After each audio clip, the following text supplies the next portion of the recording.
గౌరవనీయులు పెద్దలు మన రాష్ట్ర ముఖ్యమంత్రి వర్యులు తెలంగాణ రాష్ట్ర ప్రజల అట్టడు వర్గ ఆశాజ్యోతి గౌరవనీయులు పెద్దలు రేవంత్ రెడ్డి గారు, గౌరవనీయులు పెద్దలు డిప్యూటీ చీఫ్ మినిస్టర్ గారు మా అన్నగారు బట్టి విక్రమార్క గారు, గౌరవనీయులు పిసిసి అధ్యక్షులుగా ఉన్నప్పుడు మాకు ఎంతో ధైర్యం ఇచ్చినటువంటి మా ఇన్ఛార్జ్ మినిస్టర్గా ఉన్నటువంటి పెద్దలు ఉత్తమ్ కుమార్ రెడ్డి గారు, పెద్దలు మంత్రివర్యులు పొంగులేటి శ్రీనివాసరెడ్డి గారు, పెద్దలు ఈ జిల్లాకు సంబంధించిన బలహీన వర్గాల శాఖ మంత్రులు మిత్రులు పొన్నం ప్రభాకర్ గౌడ్ గారు, అదేవిధంగా ఎన్ఐసి నుంచి మాతోని కలిసి పనిచేసినట్టు అన్నగారు, రాష్ట్ర కాంగ్రెస్ పార్టీ రథసారథి పెద్దలు మహేష్ కుమార్ గౌడ్ గారు, అదేవిధంగా కార్యకర్తలకు ఎవరికి కష్టం ఉన్నా కూడా ఈ రాష్ట్రంలో మేము ఉన్నా అని చెప్పి ధైర్యం ఇచ్చినటువంటి ఈ ప్రాంతానికి సంబంధించిన పెద్ద దిక్కు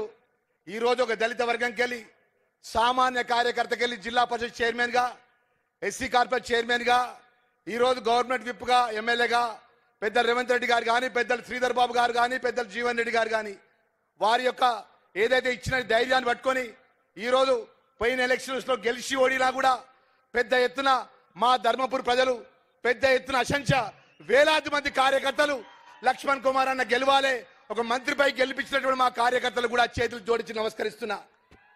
అన్న నేను ఎక్కువ టైం తీసుకోకుండా ముఖ్యంగా మొదలు ఈ జిల్లాకు సంబంధించిన గౌరవ శాసనసభ్యులు విజయరమణారావు కానీ, రాజ్ ఠాకూర్ గారు కానీ, అదేవిధంగా మంచిర్యాల శాసనసభ్యులు పెద్దలు ప్రేమ్ సాగర్ రావు గారు కానీ, మా యువ నాయకుడు మా మిత్రుడు పార్లమెంట్ సభ్యుడు మా తమ్ముడు వంశీ గారు కానీ, పెద్దలు చెన్నూరు శాసనసభ్యులు అదేవిధంగా డాక్టర్ వివేక్ గారు కానీ, వేదిక మీదటువంటి గౌరవ చైర్మన్లు అదేవిధంగా పెద్దలందరూ కూడా నమస్కారాలు తెలియజేసుకుంటూ, అన్న ఈరోజు మా ధర్మపురి లక్ష్మణ స్వామి 1400 సంవత్సరాల క్రితం వెలిసిండు. అక్కడ గతంలో ఉన్నాడు మాజీ ముఖ్యమంత్రి యాగాలు చేసిండు, యజ్ఞాలు చేసిండు. మా ధర్మపురి క్షేత్రానికి 500 కోట్ల రూపాయలు అభివృద్ధి కోసం ఇస్తా అని చెప్పి 2014లో మాట ఇచ్చి ఒక్క రూపాయి కూడా ఇవ్వలేదన్న. దయ ఉంచి ఆ భగవంతుడు వెలిసినట్టు దేవుడు ఆ ప్రపంచంలో నలుమూలలు పెద్దలాది మా పెద్దలు శ్రీధర్ బాబు గారి ఇలవేల్పు మా విలవేల్పు దయచి దండం పెడతాన్నా. మా ప్రాంతానికి సంబంధించినటువంటి ఏదైతే అభివృద్ధి విషయంలో పట నేను వినతి పత్రం ఇస్తానా, కేవలం ఒక 50 కోట్ల రూపాయలు మా అభివృద్ధి టెంపుల్ అభివృద్ధి కోసం, దేవాలయం అభివృద్ధి కోసం ఇయ్యాలని చెప్పి ఈ సందర్భంగా మనవి చేసుకుంటూ, మొన్న ఒకటి చెప్తున్నా, ప్రపంచంలో పవిత్రమైన గోదావరి ఉంటుందన్న. రేపు 26 డిసెంబర్లో పుష్కరాలు వస్తున్నాయి. ఆ గోదావరిలో ధర్మపురి ప్రాంతానికి సంబంధించిన సివరేజ్ లైన్ నేరుగా గోదావరి పవిత్రమైన గోదావరిలో కలుస్తుంది.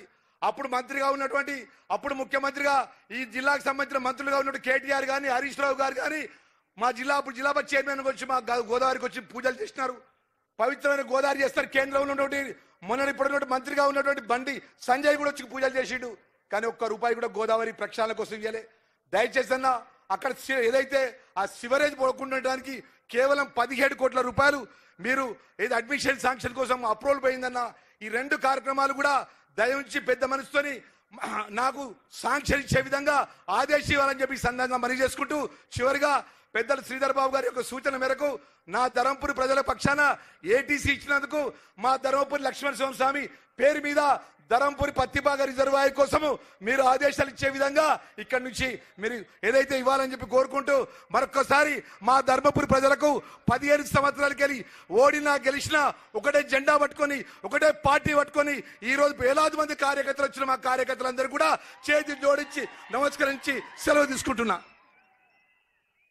Thank you sir.